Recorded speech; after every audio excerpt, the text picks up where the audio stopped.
नमस्कार मित्रांनो, येची मराठी कथा यूट्यूब चॅनलमध्ये तुम्हा सर्वांचे स्वागत आहे। आज आपण बघणार आहोत काळा धागा 9 घाट मारून हातात, गळ्यात किंवा पायात घाला, इच्छा ताबडतोब पूर्ण होईल। घरातील काही अडचणी व संसारातील ताणतणाव यासारख्या अनेक अडचणी आपल्या जीवनात असतात।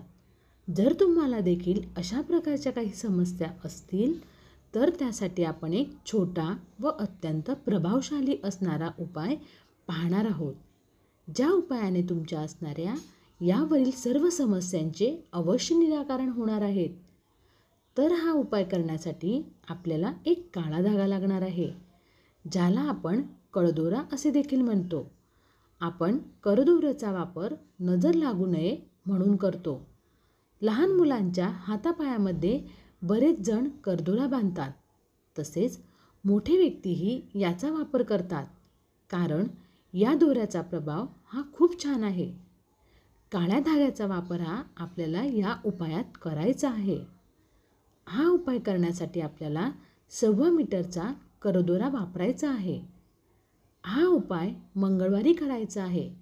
त्यासाठी मंगळवारी सकाळी लवकर उठून स्वच्छ स्नान करून तुम्हाला हनुमान मंदिरात जायचं आहे आणि मनोभावी त्यांना नमस्कार करून सुरुवातीला 1 वेळा तुम्हाला हनुमान चालीसा म्हणायची आहे आणि त्यानंतर हनुमानजींचा 108 वेळा मंत्र म्हणायचा आहे।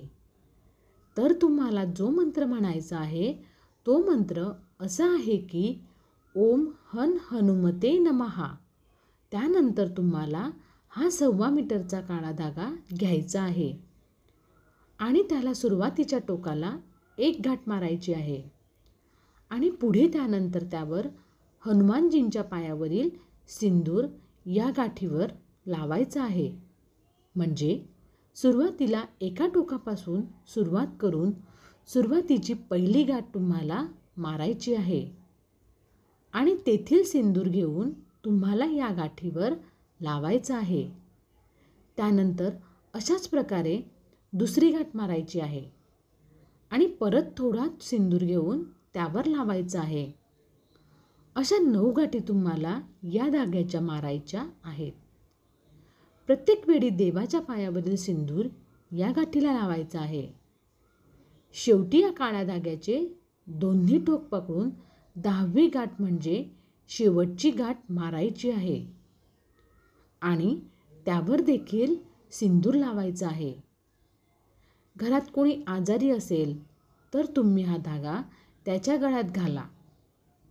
घराला काही बाधा झाली असेल, म्हणजे घरातील वारंवार आजारी पडत असतील किंवा अजून काही समस्या असतील तर हा धागा घराच्या मुख्य दरवाजाच्या वर लावून ठेवा। जेव्हा आपली इच्छा किंवा कार्य पूर्ण होईल तेव्हा हा धागा हनुमान मंदिरात जाऊन कोणत्याही एका कोपऱ्यात ठेवून घ्यायचा आहे। मित्रांनो, जर आपल्याला व्हिडिओ आवडत असेल तर व्हिडिओला लाईक करा, शेअर करा आणि कमेंट्स करायला विसरू नका। भेटूया अजून एक अशाच व्हिडिओमध्ये। तोपर्यंत बाय।